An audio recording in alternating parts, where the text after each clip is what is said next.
If you need to reset your two-factor authentication on Lyft, follow these steps to regain access to your account securely. Step 1. Open the Lyft app.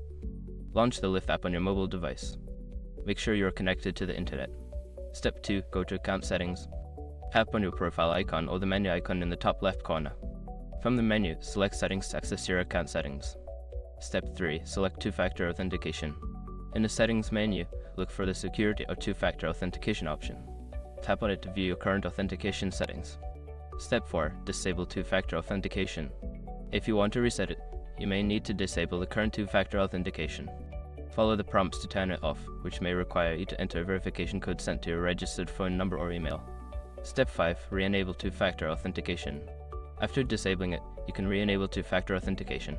Follow the on-screen instructions to set it up again, ensuring you enter a valid phone number or email for receiving verification codes. Once you have completed these steps, your two-factor authentication should be reset and you can continue using Lyft securely. If you encounter any issues, consider reaching out to Lyft support for further assistance.